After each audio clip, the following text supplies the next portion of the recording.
I never expected my father's death to feel like freedom. Call came on a Tuesday morning while I was preparing for a client meeting, my desk covered in spreadsheets and coffee-stained receipts. My name is Callie, and until that moment I thought I had my life figured out. Married to a successful real estate agent, working as a senior accountant at a respectable firm, and living in a house that looked like it belonged in a magazine. Perfect on paper, just like my father always wanted. Callie, honey. My Aunt Fiona's voice cracked through the phone. Your father. Alaric had a heart attack last night. He's gone.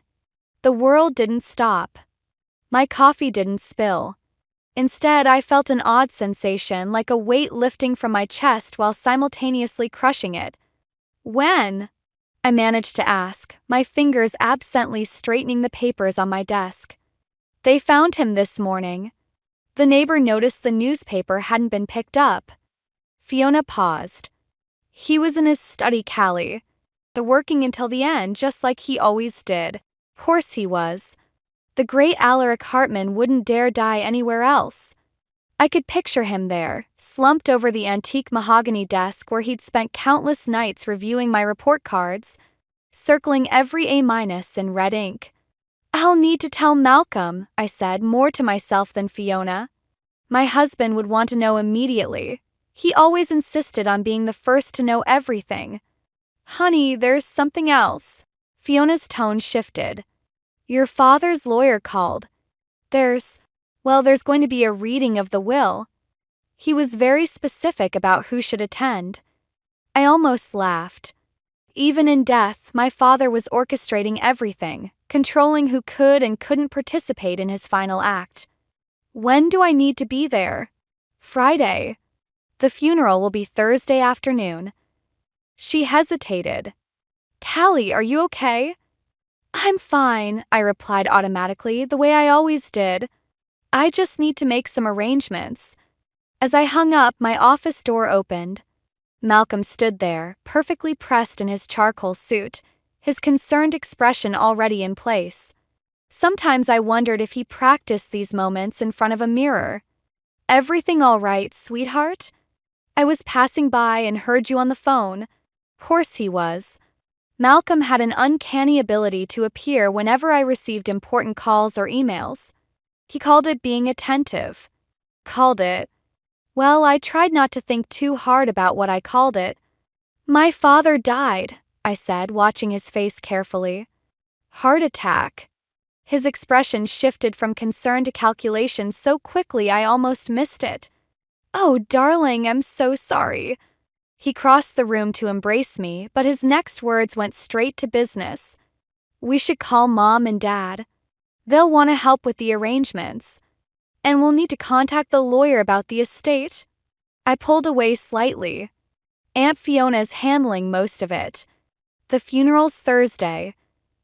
Thursday? His brow furrowed. I have that big showing at the lakefront property. The Hendersons are flying in specifically for it. You don't have to come, I said, surprising myself with how easily the words came out. I can handle it. Malcolm's jaw tightened almost imperceptibly. Don't be ridiculous. Of course I'm coming. Family comes first. I'll just reschedule. He said it like he was making a great sacrifice, and I supposed he was, in his way. The Hendersons were potential million-dollar clients. But something in his tone made me think of my father's study, of all those red-inked A-minuses, of expectations and control wrapped in the guise of care. I should get back to work, I said, gesturing at my desk. I'll need to clear my schedule for the rest of the week. Malcolm nodded, kissed my forehead, and left, already pulling out his phone. Probably calling his mother, I thought. They'd be planning how to handle this situation before I even had a chance to process it. I turned back to my spreadsheets, but the numbers blurred before my eyes. In their place, I saw my father's study, that massive desk, and wondered what secrets it might hold now that he was gone. The funeral home smelled like artificial flowers and judgment. I stood in the receiving line, accepting condolences from people who hadn't spoken to my father in years, while Malcolm hovered nearby. his hand possessively pressed against my lower back. "Your father was such a principled man," Mrs. Henderson from the garden club said, clasping my hands. "He never wavered from what he believed was right." That was one way to put it. Another would be stubborn as a mountain. The last time I'd seen my father alive, we'd argued about my decision to switch firms. He called it disloyal. I called it a career move. We'd both said things we couldn't take back. Aunt Fiona appeared at my elbow, rescue written all over her face. "Callie, honey, we need you in the study for a moment." I extracted myself from the endless line of mourners, ignoring Malcolm's questioning look. The study was mercifully empty and cool, my father's presence lingering in every leather-bound book and polished surface. "You looked like you needed air," Fiona said, closing the door behind us. "And maybe this?" She pulled a flask from her purse. I laughed despite myself. "Dad would have hated that." "Your father hated a lot of things." Fiona took a sip before passing it to me. "Doesn't mean he was right about them." The bourbon burned going down, but it helped. "Did you know he kept every report card I ever got? Found them in his desk drawer yesterday. All those red marks. He kept other things too." Fiona moved to the bookshelf, pulling out a worn photo album. "Look at this." The album fell open to a picture I'd never seen before. Me at maybe 6 or 7, fast asleep on my father's chest while he worked at his desk. His free hand rested protectively on my back, and his expression— I'd never seen him look so peaceful. "He wasn't always good at showing it," Fiona said softly, "but that man loved you more than anything in this world." The study door opened, and Malcolm stepped in with his mother Lorraine close behind. "There you are, sweetheart. People are asking for you." "We're having a private moment," Fiona said, her voice carrying an edge I'd never heard before. Lorraine's perfectly painted smile didn't waver. "Of course, but there are proper ways to do these things. The guests need to see Callie being strong, maintaining appearances. Alaric would have wanted that." "Don't pretend you knew what my brother would have wanted," Fiona snapped. I closed the photo album carefully, my fingers lingering on its worn cover. "It's fine. I should go back out." Malcolm took my arm, but I pulled away, needing space. His jaw tightened, that familiar tell of controlled frustration. Back in the main room, the whispers followed me. I caught fragments, "married so young." And just like her mother. The last one stung. My mother had died when I was 4, and my memories of her were more impression than fact. A laugh, the smell of vanilla, warm hands. "Your father-in-law and I were just discussing the house," Mrs. Peterson, my father's neighbor, said as I passed. "Such a shame to think of strangers living there." I stopped short. "What?" "Oh," she fluttered her hands. "I just assumed you'd be selling. With you living across town and all." "We haven't made any decisions yet," Malcolm cut in smoothly, appearing at my side. "These things take time." Of course. Mrs. Peterson nodded sympathetically. "Though, if you're interested, my nephew is in real estate." "I handle all our family's property matters," Malcolm said, his professional smile firmly in place. "We'll be sure to keep everyone's interests in mind." I looked at him sharply. When had my father's house become our family's property? But before I could speak, Fiona called everyone to attention. It was time for the eulogy. Standing at the podium, looking out at the sea of faces, some genuine in their grief, others just here for the show, I realized something. Everyone here thought they knew exactly who my father was, who I was, what should happen next. They all had their scripts ready. But as my hand touched the photo album in my jacket pocket, I wondered if any of us really knew the whole story. And for the first time since that phone call, I felt something beyond grief or relief: curiosity. The day after the funeral, I found myself alone in my father's study, surrounded by cardboard boxes and memories. Malcolm had insisted on coming, but a client emergency pulled him away, probably for the best. I needed space to think, to breathe, to process. I started with his desk drawers, methodically sorting through decades of my father's life. Tax returns, insurance policies, everything organized with military precision. Classic Alaric Hartman. The bottom drawer stuck. I yanked harder, and it finally gave way with a crack, sending me stumbling backward. A false bottom. Of course, my father would have a secret compartment. The man who triple-checked my homework would never be completely transparent. Inside, I found a leather portfolio and an envelope with my name written in his precise handwriting. My hand shook as I opened it. "Dearest Callista," it began. He only used my full name when something was serious. "If you're reading this, I've failed to tell you what matters most. Portfolio contains my updated will and a letter explaining everything. The house, the investments, my entire estate, it's yours with one condition. It must remain solely in your name." I read that line 3 times. Solely in my name? I've watched you disappear piece by piece since your marriage. You remind me of your mother in that way, trying so hard to be what others want that you forget who you are. I made the same mistake with her, trying to shape her into someone she wasn't. By the time I realized my error, it was too late. The study door creaked open. I quickly folded the letter as Malcolm walked in, his emergency apparently resolved. "Any progress?" he asked, surveying the boxes. "Mother suggested we could have her interior decorator come by next week. Start fresh."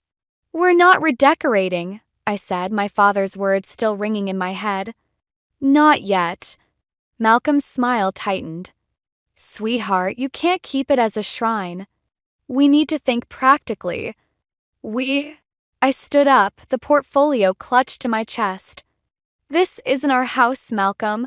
It's mine." "Of course it is," he soothed, reaching for the portfolio. "I just meant—" I stepped back. "Don't." Something flickered in his eyes, that same look he got when I declined his family's holiday invitations or suggested separate bank accounts. "What's that you're holding?" "Dad's will. He left everything to me." "Well, that's wonderful news." His smile returned, calculated and warm. "We can finally start that investment project I've been talking about. The lakefront development." "No." The word came out stronger than I expected. "The inheritance is in my name only." That was his condition. Malcolm's facade cracked. "That's ridiculous. We're married. What's yours is mine." "Is it?" I thought about the photo album, about my father's letter, about all the times Malcolm had made decisions for us without asking. Like how my career is yours to manage. My time? My life? "You're being dramatic." He reached for me again.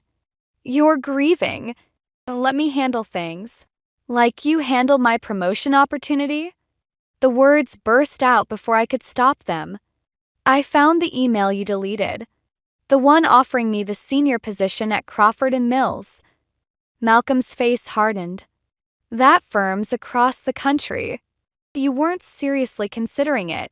That wasn't your choice to make. Everything I do is for us, for our future." His voice rose slightly. "Your father never understood that. He filled your head with these independent notions, but marriage is about unity, about trust, about control." I finished, suddenly seeing everything clearly. "Like how you tracked my phone, monitored my emails, managed my social calendar?" Malcolm stepped closer, his voice dropping to that reasonable tone he used when he thought I was being difficult. "Callie, you're upset. We should discuss this at home where Mother can help us sort things out." I looked at him, really looked at him, and saw what my father must have seen. A man so afraid of losing control that he'd smother anything that threatened it. "No," I said quietly. "I think I'll stay here tonight. I have more sorting to do." His jaw clenched. "This isn't over." As he stormed out, I unfolded my father's letter again. "You're stronger than you know," it continued. "Don't let anyone convince you otherwise." For the first time in years, I believed it might be true. I spent 3 days at my father's house, sleeping in my old bedroom and avoiding Malcolm's calls. On the fourth morning, Aunt Fiona showed up with coffee and a determined look in her eyes. "Your mother-in-law cornered me at the grocery store," she said, settling into my father's leather armchair. "Apparently, you're having a nervous breakdown." I snorted, taking the coffee. Did she recommend her therapist again? Among other things, Fiona's is narrowed. She mentioned Malcolm's looking into power of attorney options. For your own protection, of course. Coffee turned bitter in my mouth. He can't do that. No, he can't. But the fact that he's trying. Fiona leaned forward. "Callie, what's really going on?" Before I could answer, my phone buzzed. Another email from Malcolm, this one marked urgent. I opened it, then felt the blood drain from my face. "He's frozen our joint accounts," I said, my voice hollow. "For my own protection. To prevent any grief-driven financial decisions." Fiona cursed under her breath. "How much do you have in your personal account?" "That's just it, I don't have one." Malcolm said it would be easier to manage everything together. The words sounded so stupid now. "He even has my paychecks auto-deposited into our joint account." "Of course he does." Fiona pulled out her phone. "Call your bank right now. Then your work. Change your direct deposit information. I'll contact my lawyer." As I made the calls, my hands shaking, I remembered all the little moments that had led here. The joint account suggestion right after our honeymoon. The shared passwords for convenience. The tracking app he'd installed on my phone for safety. My phone buzzed again, Lorraine this time. I declined the call. "The lawyer can see us this afternoon," Fiona said. "But first, we need to check something." She led me to my father's study and went straight to his desk. "Your father mentioned something last Christmas about keeping documents in the safe. Said you might need them someday." "What safe?" Fiona moved the painting behind his desk, revealing a wall safe I'd never noticed. "The combination is your mother's birthday. Inside, we found a manila envelope labeled Elizabeth's Trust. My mother's name." With trembling fingers, I opened it. "Oh my God," I whispered. My mother had left a trust in my name. A separate account I'd never known about, managed by my father all these years. The balance made my head spin. "Smart man, your father," Fiona said softly. "He knew someday you'd need an escape route." My phone buzzed again. Malcolm had sent a text. "Mother and I are coming over. We need to discuss your recent behavior." I showed Fiona the message. She squared her shoulders. "Perfect timing. Let them come." "I can't face them right now." "Yes, you can." Fiona gripped my shoulders. "You're not that scared newlywed anymore. You're Alaric Hartman's daughter and your mother's too. They were both fighters in their own ways." I thought about my father's letter, about my mother's hidden trust, about all the quiet ways they'd tried to protect me. "I need to make one more call." Crawford and Mills answered on the second ring. "This is Callie Hartman. About that senior position, is it still available?" 20 minutes later, Malcolm's car pulled into the driveway. I watched from the study window as he and Lorraine emerged, their faces set with concerned determination. They had their scripts ready, their plans in place. But for the first time, I had something they didn't expect: options. I touched the trust documents in my pocket and thought about my father's words. "You're stronger than you know." He'd been preparing me for this moment all along in his own rigid, protective way. "Ready?" Fiona asked as the doorbell rang. I straightened my spine, feeling something shift inside me, like a key turning in a lock I hadn't known existed. "Yes, I think I finally am." Malcolm and Lorraine swept into the study like they owned it, their concern a perfectly rehearsed duet. I stood behind my father's desk, Fiona a steady presence beside me as they took their positions. "Darling, we've been so worried," Malcolm started, his voice honey-smooth. "You're not answering calls, making rash decisions? Like protecting my inheritance?" The words came out sharper than I intended. Lorraine stepped forward, all maternal concern. Sweetheart, we understand you're grieving. That's why Malcolm had to take precautions. These kinds of decisions shouldn't be made in emotional states. What decisions would those be? I asked, my hand resting on the trust documents. The job offer I accepted? Or the separate bank account I just opened? Malcolm's facade cracked slightly. You what? Crawford and Mills offered me the senior position again. I start next month. That's across the country, Lorraine gasped. Malcolm, did you know about this? His laugh was brittle. She's not serious. Callie, you're upset about your father, I understand. But this theatrical rebellion needs to stop. Rebellion? I pulled out my father's letter. Is that what you call independence? I call it ingratitude, he snapped, mask finally slipping. Everything I've done, everything we've built, and you're willing to throw it all away? For what?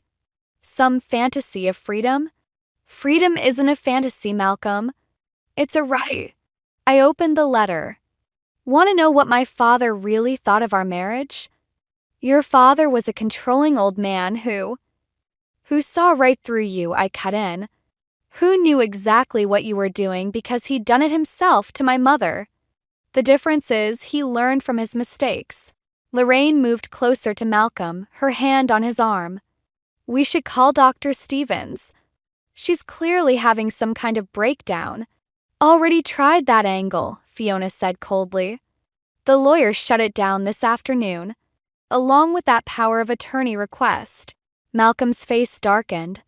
You went to a lawyer? Actually, the lawyer came to me. Apparently, my father arranged it before he died. I met his gaze steadily. He arranged a lot of things, Malcolm, including my mother's trust fund. Color drained from his face. What trust fund? The one you'll never touch. I pulled out the papers.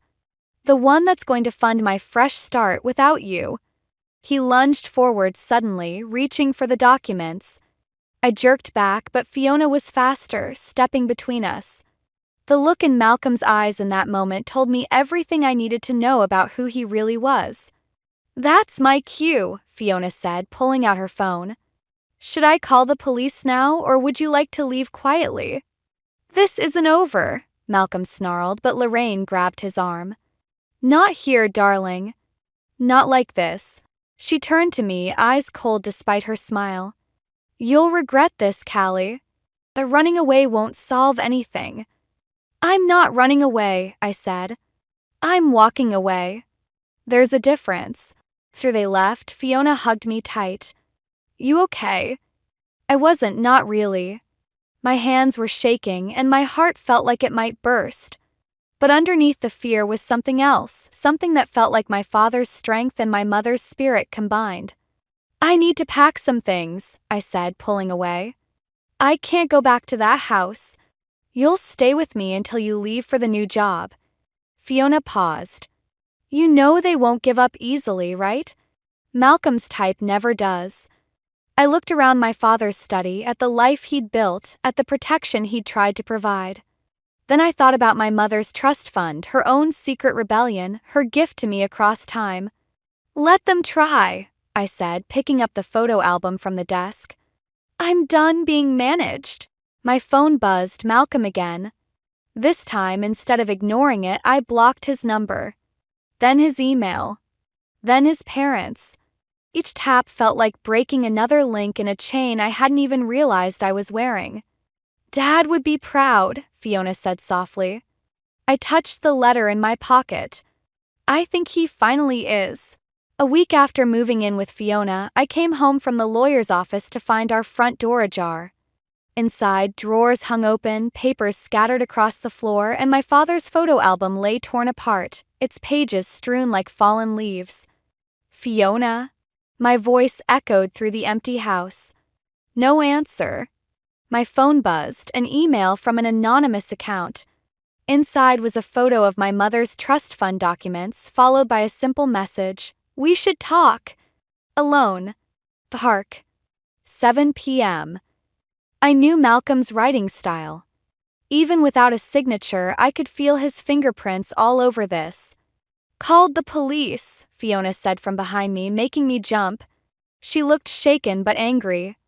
"They're on their way. Nothing seems missing except the trust fund papers," I finished. "I know where they are." My phone buzzed again. Another email. "TikTok. Coming." Fiona read over my shoulder. "You're not going." "I have to." I picked up a torn photo of my father from the floor. These were copies anyway. The originals are safe with the lawyer. "That's not the point." Fiona grabbed my arm. "He broke in, Callie. This isn't about money anymore, it's about control." "It was always about control." I pulled away. "But now I'm the one choosing where and when." Park was deserted except for Malcolm. Sitting at a chess table like this was just another evening game. He'd suggested we play chess on our first date, claiming it would help him understand how I thought. I should have recognized the red flag. "You're alone," he said as I approached. "Good. Where are the papers?" He smiled, pulling them from his jacket. "Sit. Let's talk like reasonable people. Breaking and entering seems pretty unreasonable to me." "You left me no choice." His voice hardened. "You're destroying everything we built." "For what?" "Some misguided notion of independence." "No," I said, remaining standing. "I'm building something new. Without you." "You really think you can manage on your own?" He laughed. "You couldn't even handle your own banking without me." "Because you never let me try." I met his gaze. "But my father did something you never did. He trusted me to make my own choices." "Your father?" Malcolm stood suddenly. "The man who controlled every aspect of your life? Who made you feel worthless unless you met his impossible standards? He learned from his mistakes. Unlike you." Malcolm's smile turned cruel. "Did he? Or did he just manipulate you one last time from beyond the grave?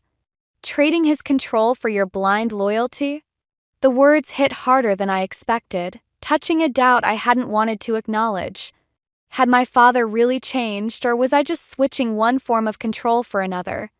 "The papers," I said, holding out my hand. "I'll make you a deal." He pulled out another document. "Sign this. Transfers half the trust fund to our joint account. In return, I'll forget about pressing charges." "Charges?" "For embezzlement." His smile widened. "I have proof you've been moving company funds. My mother's already spoken to the board." My blood ran cold. He was lying, he had to be. But Malcolm had always handled the company's books, had access to all our accounts. "You wouldn't. Try me." He slid the transfer document forward. "Sign and this all goes away. We can start fresh. I'll even support your career goals within reason, of course." For a moment, I felt the old fear creeping back. The urge to give in, to keep the peace, to be the perfect wife he'd molded me to be. Then he heard silence. Malcolm's face changed. "What did you do?" "Nothing," I said, feeling stronger with each word. "Fiona called them. When you broke into her house. The house where there are security cameras." He grabbed for the papers, but I was already backing away. "You're bluffing." "Am I?" I pulled out my phone, showing him the live feed from Fiona's security system. "I learn from the best, Malcolm. Just not from you." As the police cars pulled up, I saw something I'd never seen before in Malcolm's eyes: fear. And for the first time since my father died, I felt truly free. The police interview room felt colder than it should in August. Malcolm sat across from me, his lawyer beside him, looking more disheveled than I'd ever seen him. 3 hours of questioning had cracked his perfect facade. "Mrs. Everett," the detective said, "we need your statement about the financial records." Before I could speak, Malcolm's lawyer intervened. "My client is willing to drop all allegations of embezzlement in exchange for—" "No deals," I cut in, pulling out a USB drive. These are the real company records. The ones Malcolm didn't know I kept. Malcolm's head snapped up. What? I learned from my father to always keep backup records. I slid the drive across the table. Every transaction for the past 3 years, including the ones you've been hiding from your parents. His face went pale. Callie, don't. The lakefront development project? I continued, watching him crumble. It failed 6 months ago. But you kept taking investor money, didn't you? Including from your mother. The detective picked up the drive. Malcolm lunged forward, but the officer behind him placed a firm hand on his shoulder. You were supposed to trust me, he hissed. That's what wives do. No, that's what marks do. I stood up. We're done here. In the hallway, Lorraine waited with Clyde, her perfect makeup streaked with tears. Is it true? She demanded. The development. Ask your son. I moved to pass her, but she grabbed my arm. We gave you everything, she said. Made you part of our family. And this is how you repay us. I thought of all the family dinners, the subtle criticisms, the way they'd shaped and molded me into their perfect daughter-in-law. You never gave me anything. You just took and took until there was nothing left. That's not true, Malcolm called from the doorway, handcuffed but still trying to control the narrative. I loved you. I protected you. No, I said, turning back. You loved owning me. There's a difference. His face changed then, vulnerability cracking through the anger. I didn't want to lose you. Everything I did. I was trying to keep us together. For a moment, I saw him as he'd been when we first met. Charming, seemingly sincere, a little broken. The man I'd thought I could help, could love enough to fix. I know, I said softly. That's what makes it worse. Please, he whispered. I'll change. We can start over. Lorraine stepped forward. Listen to him, Callie. Family forgives. You're right. I pulled out my father's letter, the one I'd carried since finding it. Family does forgive. But they also learn from their mistakes. I handed the letter to Malcolm. My father wrote this before he died. About how he almost destroyed my mother trying to protect her. About how love shouldn't feel like a cage. Malcolm's hand shook as he read. He was wrong about me. About us. No, I said. He was wrong about himself. And he learned from it. That's the difference between you. As the officers led Malcolm away, Lorraine made one last attempt. You'll regret this. You're nothing without this family. I thought of my father's study, of my mother's hidden trust, of Fiona's unwavering support. I'm not nothing. I never was. You just couldn't see me behind all the walls you built. Beside the station, Fiona waited in her car. You okay? I looked back at the building where my old life was crumbling. Malcolm would face charges. His parents would face financial ruin. The perfect family image they'd cultivated would shatter. I thought revenge would feel better, I admitted. This isn't revenge, Fiona said. It's justice. There's a difference. As we drove away, I realized she was right. Revenge would have been destroying them simply because I could.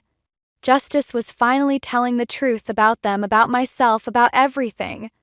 Ready to pack for Crawford and Mills? Fiona asked. I touched my father's letter in my pocket and smiled. Ready to start living.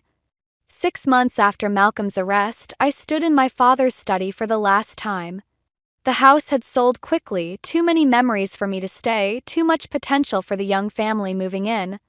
As I packed the last box, something fell from between my father's old books, another letter. Paper was older than the first one, yellowed and soft at the edges. Inside, I recognized my mother's handwriting. My dearest Alaric, it began. By the time you read this, I'll be gone. Not because I don't love you, but because love shouldn't feel like drowning. Take care of our Callie. Teach her to swim. I sat in my father's chair, letting the words sink in. All those years of strict rules and high expectations, had he been trying to teach me to swim in his own broken way? My phone buzzed, a news alert about Malcolm's sentencing. 5 years with possibility of parole. The Everetts had lost everything, their reputation, their savings, their carefully constructed facade of perfection. Last I heard, Lorraine had moved in with relatives out of state. Ready! Fiona appeared in the doorway, carrying another box. The movers are here for the furniture. Found something, I said, holding up the letter. Mom wrote it. Before she left. Fiona's eyes widened. Left? But I thought. So did I. I carefully folded the letter. Turns out there are different kinds of death, different kinds of grief, different kinds of love too, Fiona added softly. We worked in silence, dismantling the last pieces of my father's life. Each book, each paper, each memory carefully packed away. When we reached his desk, I found one final surprise. A small key taped beneath the drawer with a note. For when you're ready to swim. Key fit a safety deposit box at his bank. Inside was a journal, my mother's. Not dead after all, but living quietly in Oregon. All these years, my father had known where she was, had kept her secret, had let her go. He wanted to tell you, read his final note tucked inside the journal. But he was afraid you'd choose her over him. Pride makes cowards of us all. Don't make my mistakes, Callie. Don't let fear of losing love become a cage. 2 weeks later, I stood outside a small bookstore in Portland, watching a woman with my eyes and smile help a customer. My mother. Alive. Free. Different kinds of death indeed. I didn't go in. Not yet. Instead, I drove to my new apartment near Crawford and Mills, where a corner office and a team of my own waited. Where no one knew me as Malcolm's wife or Alaric's daughter. Where I could finally just be Callie.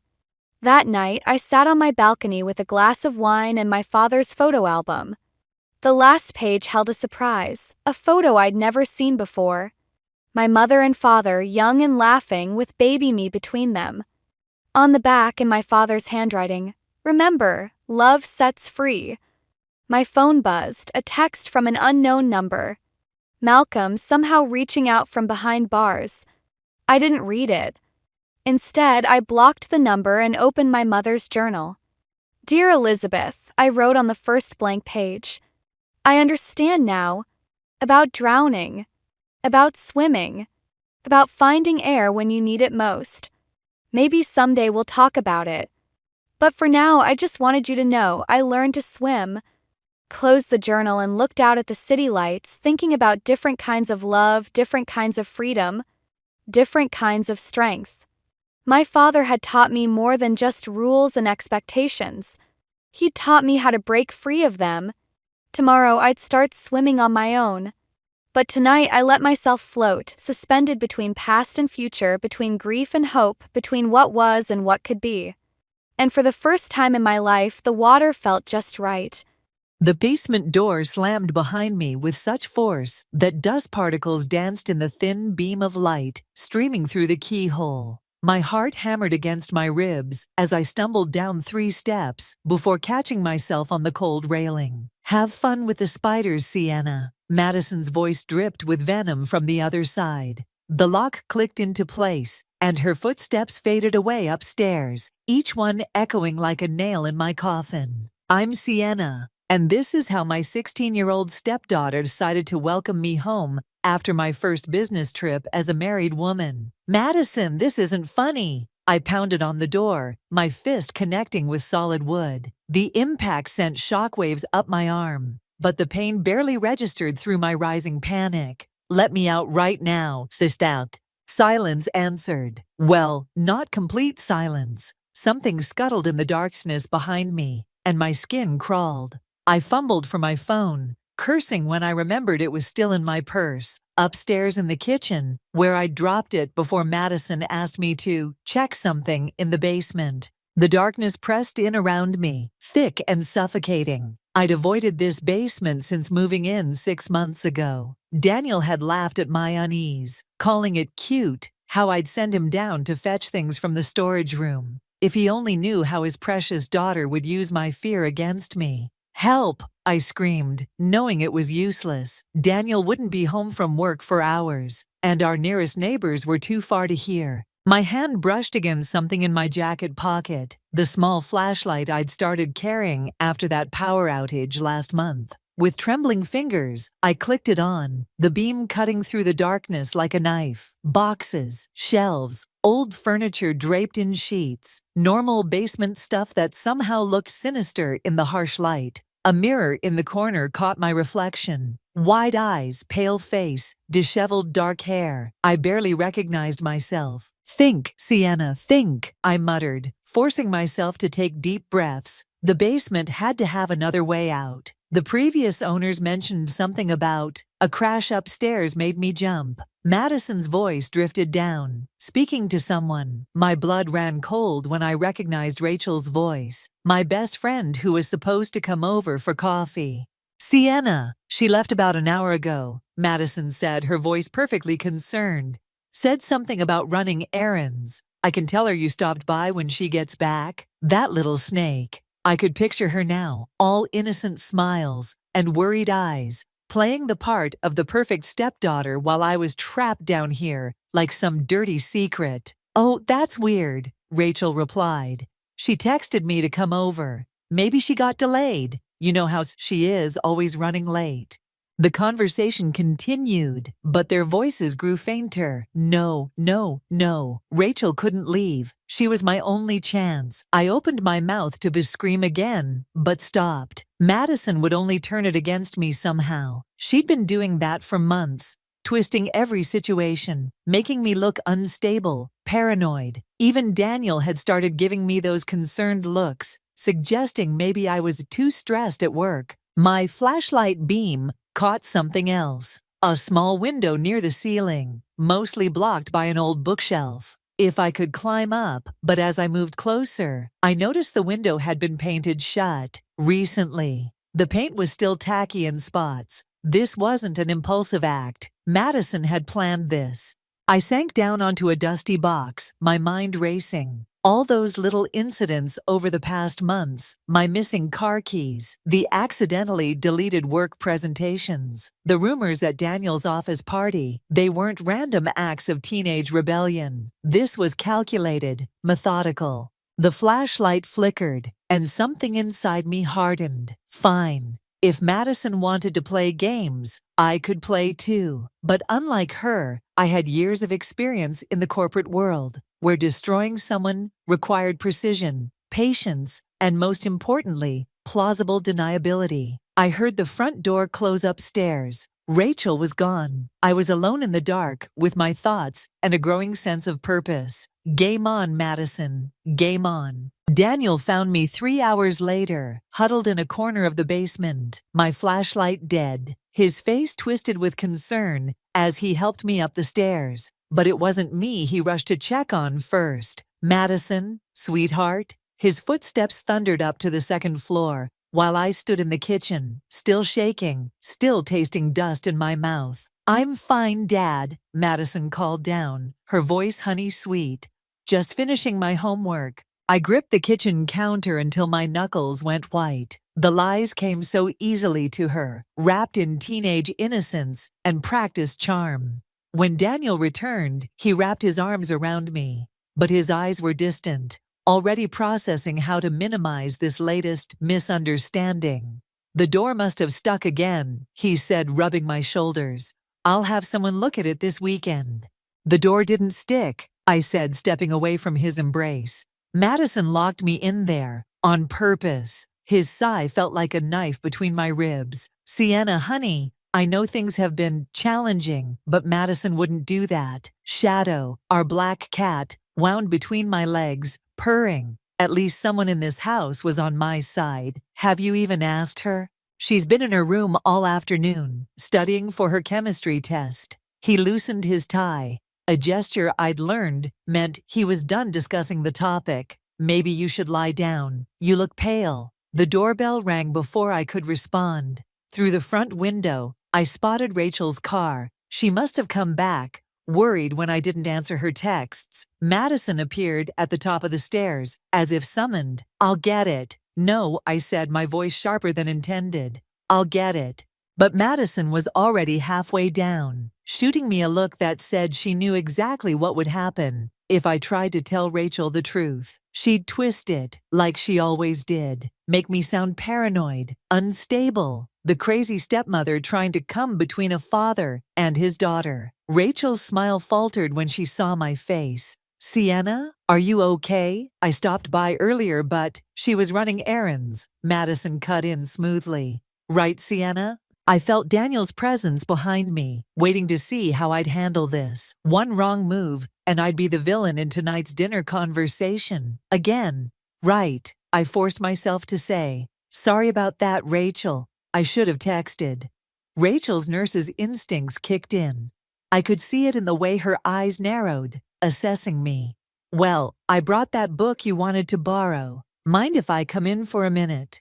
"Actually," Madison piped up, "we were just about to have a family dinner. Dad promised to help me with my chemistry homework after." Daniel's hand squeezed my shoulder. "Rain check, Rachel." I watched my best friend leave, taking with her my chance to expose Madison's true nature. Through the window, I saw our neighbor Ethan walking his dog, pausing to wave at Rachel's retreating car. He glanced up at our house, and for a moment, our eyes met. Something in his expression suggested he'd witnessed more than he let on. "I'm starving," Madison announced, heading for the kitchen. "Sienna, didn't you say you were going to make that pasta thing tonight?" My hands clenched into fists. The pasta thing, the recipe she'd specifically requested this morning, knowing exactly how her afternoon plans would unfold.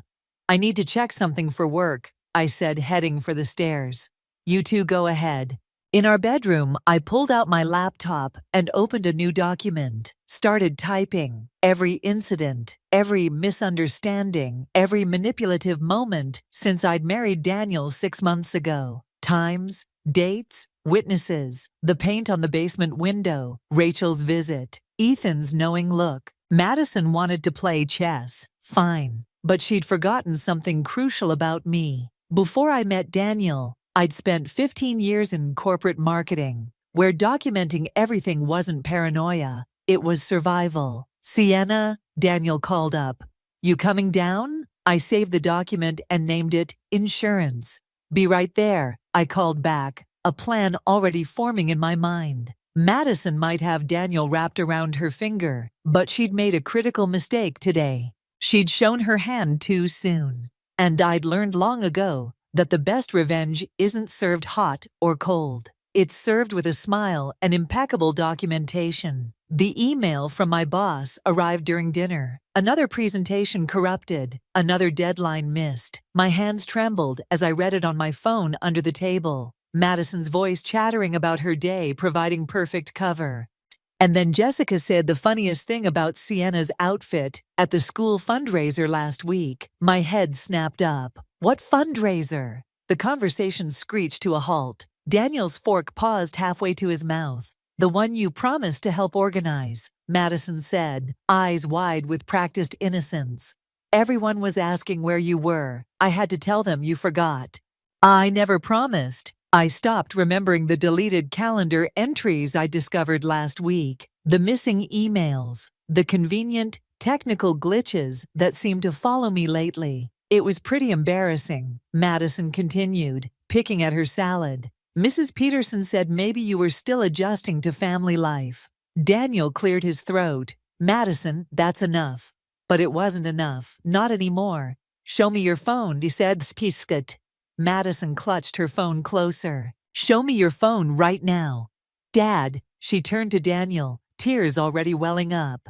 "She's being crazy again." "Sienna," Daniel's voice carried that warning tone I'd grown to hate. "Let's not." A notification pinged on my laptop upstairs. Another email. Probably another crisis. I pushed back from the table, my chair scraping against hardwood.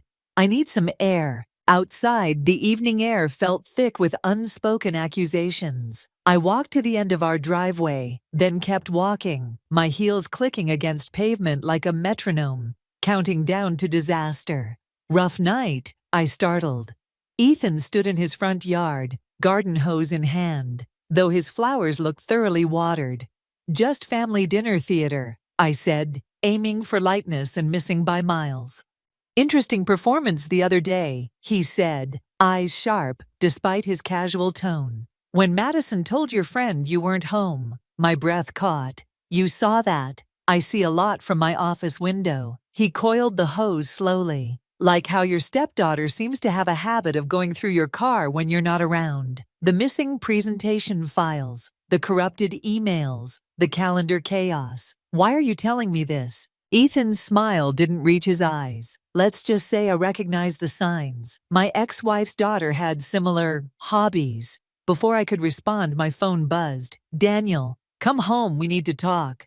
Careful, Ethan called as I turned to leave. Teenagers like Madison? They're playing chess while everyone else is playing checkers. Back home, Daniel waited in his study. Madison's crying echoed from upstairs, a performance worthy of Broadway. This has to stop, he said, rubbing his temples. These accusations, this paranoia. Check her phone, I interrupted. Just check her phone, Daniel. If I'm wrong, I'll apologize. She's 16. She deserves privacy. And I deserve not to have my career sabotaged. Shadow leaped onto the desk between us, tail twitching. In the silence that followed, Madison's sobs grew louder, more theatrical. I think, Daniel said carefully, maybe you should stay with Rachel for a few days.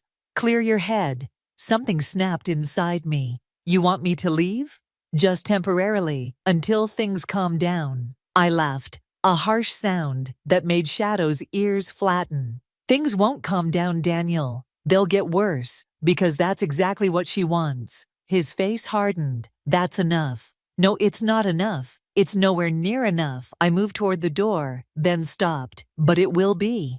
Upstairs, Madison's crying ceased abruptly. In that moment of silence, I made my decision. Ethan was right. This was chess, not checkers, and I just spotted my opponent's weakness. I'll pack a bag, I said, watching Daniel's shoulders sag with relief.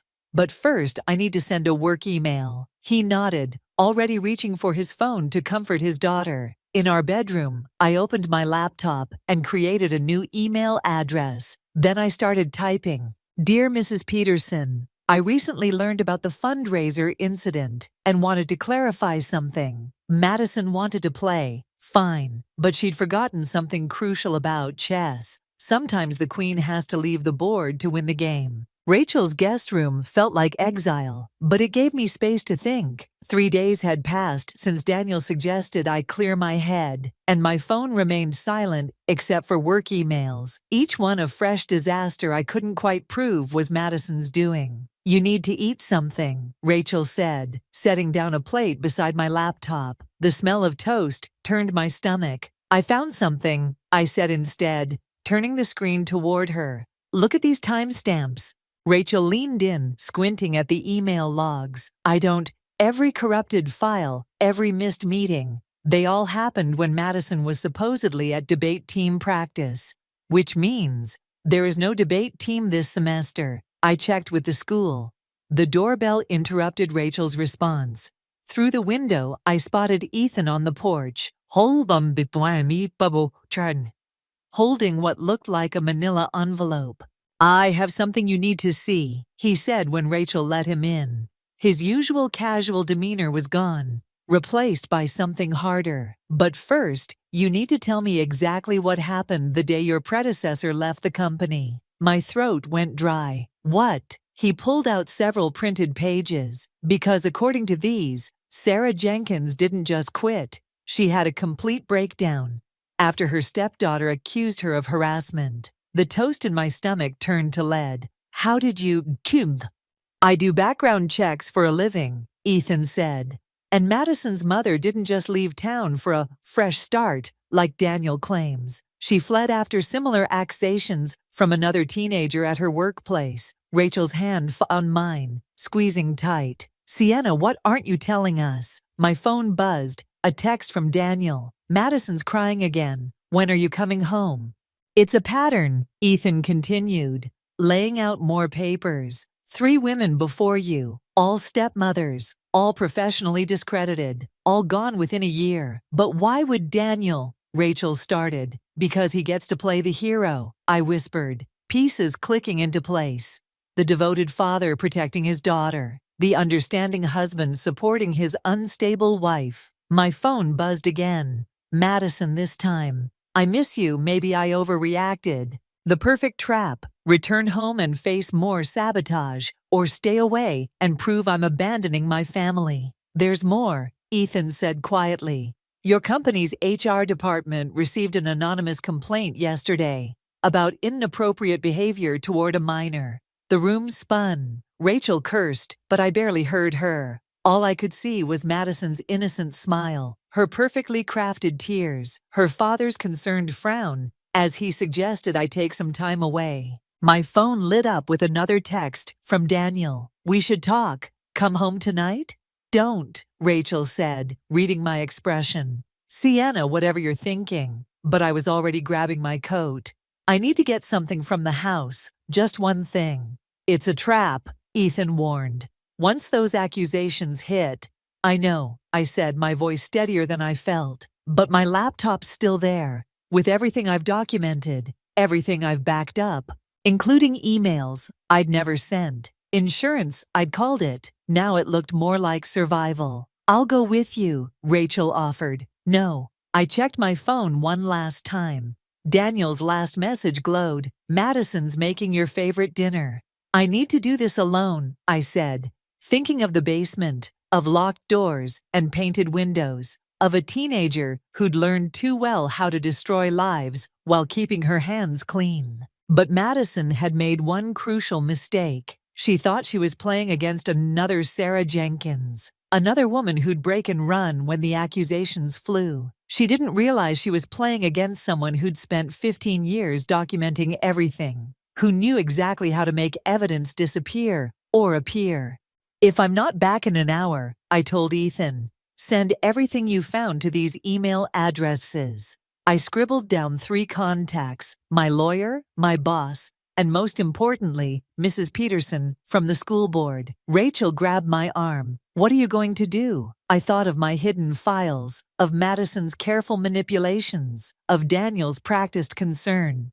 I'm going to teach my stepdaughter a lesson about karma, I said, stepping into the gathering dark. And this time, I'm not the one who's going to disappear. The house key felt heavy in my hand as I stood on my own doorstep, watching shadows move behind the curtains. Madison's favorite dinner, Daniel had said, as if pasta could erase weeks of calculated destruction. Shadow wound between my legs as I entered, his purr a warning rather than a welcome.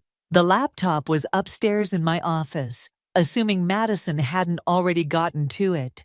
Sienna? Daniel's voice from the kitchen. Is that you? I kept my footsteps silent on the stairs, counting seconds. 3 minutes to grab the laptop, 2 to transfer the files, 1, 2, I knew you'd try something like this. Madison stood in my office doorway, my laptop open on her lap. Her smile reminded me of a documentary I'd once watched about predators. That's private property, I said, my voice steadier than my hands.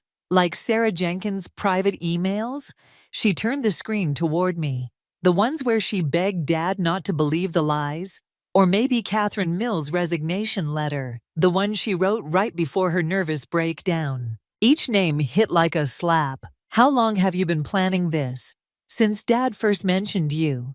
She set the laptop down carefully. You seemed smarter than the others, though. I actually had to work for this one. Footsteps on the stairs, Daniel coming to complete their performance. I found something interesting, Madison continued, pulling up a document. Your little insurance file, the one documenting everything? Her fingers danced across the keyboard. It's amazing how easy it is to edit metadata, to make it look like someone's been fabricating evidence for months. The footsteps grew closer. Why? I whispered. What did I ever do to you? I did it. To me? She laughed, the sound like breaking glass. Nothing. That's not the point. It's what you did to Dad. Made him think he needed someone else. Made him forget about Mom. Your mother left because you people always leave. Her mask slipped just for a moment. But Dad stays. He always stays with me. Daniel appeared in the doorway, his concerned expression so perfectly rehearsed, it made my stomach turn. "Everything okay up here?" he asked, as if he hadn't heard every word. Madison's tears appeared on cue. "I was just trying to apologize, Dad, but she started accusing me again." I looked between them, father and daughter, their routine polished by practice. How many times had they performed this play? How many women had stood where I stood, realizing too late they were never meant to have a permanent role? But I wasn't Sarah Jenkins or Catherine Mills. I pulled out my phone, dialed without looking, put it on speaker. "Ethan Carter Investigations," the voice answered. "This call is being recorded." Madison's tears dried instantly.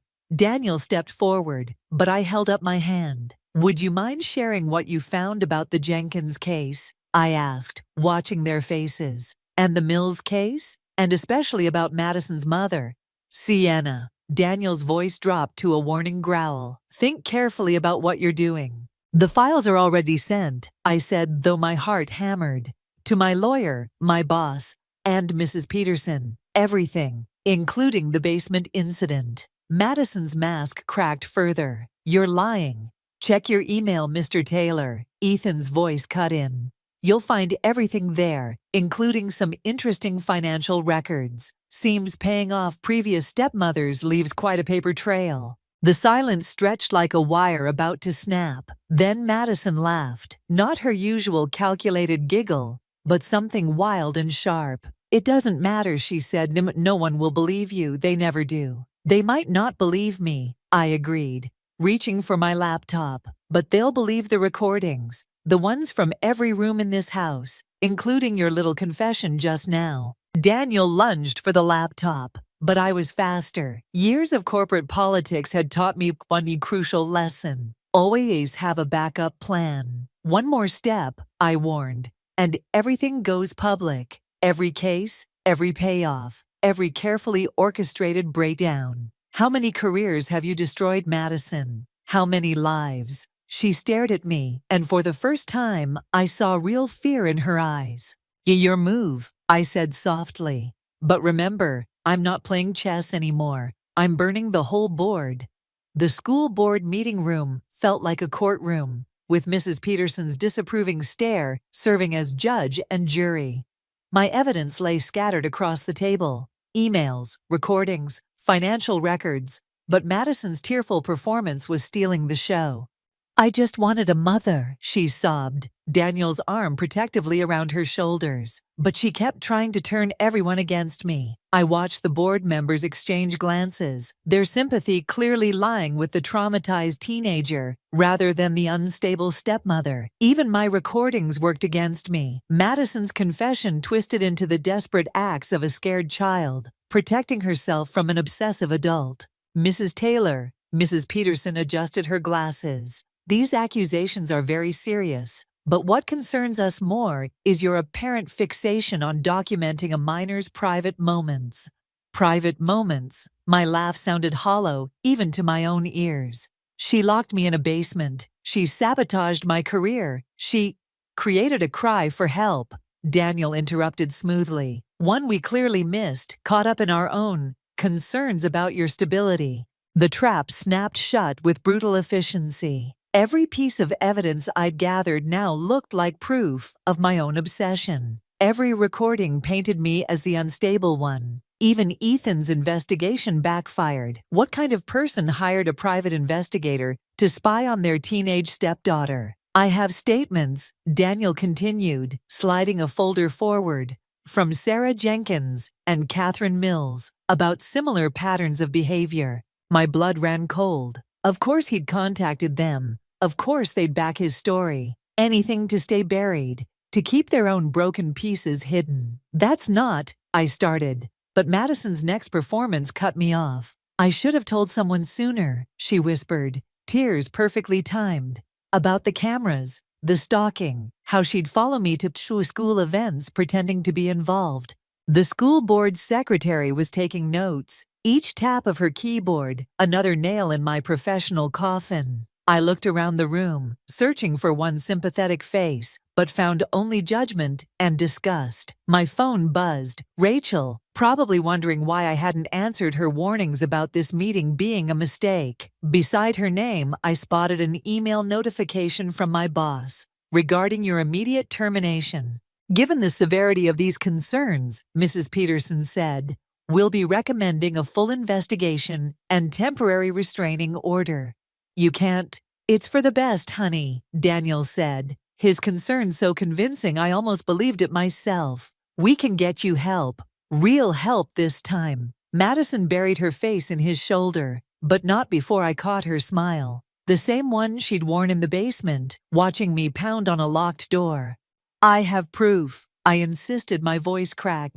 The basement door, it was painted shut. There are witnesses. You mean Mr. Carter? Daniel pulled out another document. Your private investigator's license was revoked last year. Something about harassment charges from his own stepdaughter situation. The final piece clicked into place. Ethan hadn't been helping me. He'd been setting me up, another player in Madison's elaborate game. If you'll excuse us, Daniel stood, gathering Madison close. My daughter's been through enough today. I watched them leave. Madison's tears had already dried, her performance complete. Through the window, I spotted Ethan waiting in his car, a silent reminder that I'd never really had allies, only carefully placed props in someone else's story. Mrs. Peterson cleared her throat. Mrs. Taylor, given these developments, we strongly suggest you seek professional help and stay away from Madison. My evidence sat useless on the table, transformed from ammunition into proof of my own unraveling. Every move I'd made, every precaution I'd taken, had been anticipated and turned against me. You don't understand, I whispered, but the room was already emptying, leaving me alone with the ruins of my reputation and career. My phone buzzed again, an email from Daniel's lawyer this time. Divorce papers, probably, the final act in Madison's carefully orchestrated destruction.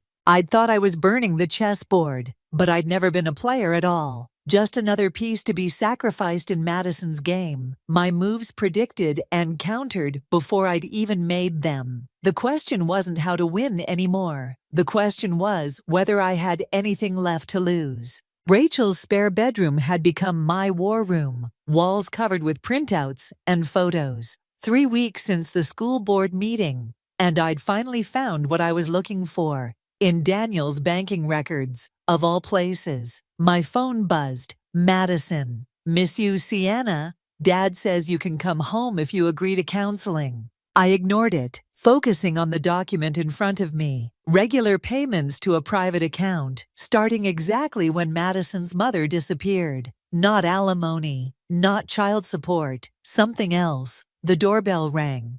Through the window, I spotted Daniel's car in the driveway. You shouldn't be here, I said through the crack in the door. Madison's in trouble, he replied, his face drawn. Real trouble, she needs you.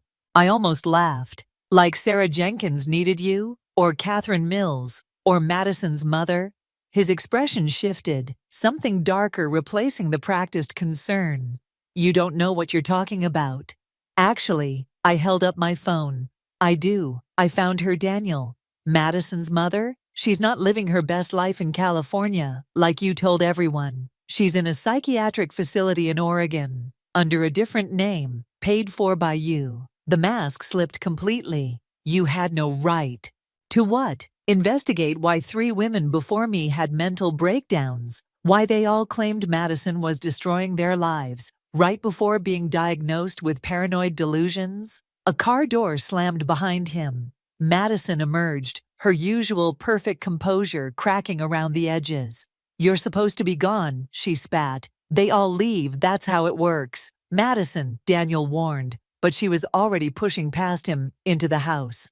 You ruined everything. She grabbed the nearest paper from my wall, tearing it down. We were happy before you came, before all of them came. Were you? I kept my voice steady. Or were you just better at hiding it then? She whirled on me, tears replaced by something feral. You don't understand. None of you understood. He's mine. Madison, stop. Daniel reached for her, but she shoved him away. You promised, she screamed at him. You promised after Mom that you would just be us. But you kept bringing them home trying to replace her. The pieces clicked into place. Not just a jealous daughter, a traumatized child, enabled by a father too guilty to set boundaries. Each new wife a fresh target for Madison's rage. Each breakdown carefully orchestrated to maintain their dysfunctional dynamic. Your mother's not gone because she abandoned you, I said softly. She's gone because she saw what you were becoming, what your father was letting you become. Madison lunged, but I was ready. The phone in my hand was still recording, still broadcasting live to Rachel's laptop downstairs, to my lawyer's email, to Mrs. Peterson. Tell them, I demanded as Daniel tried to separate us. Tell them how you did it, how you made each of us look crazy, how your father helped cover it up. You don't know anything, but her voice cracked, the perfect performance finally faltering. Meg, I know about the payments, the facility, the NDAs they all signed. I turned to Daniel. How long before Madison turns on you too? When you eventually try to date again, when you can't meet her demands. That's enough, he growled. But Madison was already backing away, her carefully constructed world unraveling. You said no one would find out, she whispered to her father. You promised they'd think Mom just left. Daniel's face went pale. Maddie, honey, I did it for you. Her voice rose hysterically. All of it. The basement, the emails, making them look crazy, just like you said Mom was crazy, so they'd leave us alone. The front door opened. Rachel stood there, her phone displaying the live recording. Behind her, Mrs. Peterson and 2 police officers. Madison's scream of rage would have been theatrical if it hadn't been so real this time. As the officers stepped forward, I saw her mask crack completely, revealing the broken child beneath the manipulator. I'm sorry, I said, though I wasn't sure to whom, the traumatized teenager, the enabler father, or the women before me who hadn't escaped the basement's shadows. Sometimes winning feels exactly like losing. But as they led Madison and Daniel away, I realized this was never about winning. It was about breaking the cycle, even if it meant breaking everything else along with it. The basement door creaked as I pushed it open, dust motes dancing in the beam of my flashlight. 6 months of legal battles, therapy sessions, and sleepless nights had led me back here to where it all began. Shadow wound between my legs as I descended the stairs, each step solid now that Daniel had removed the loose boards.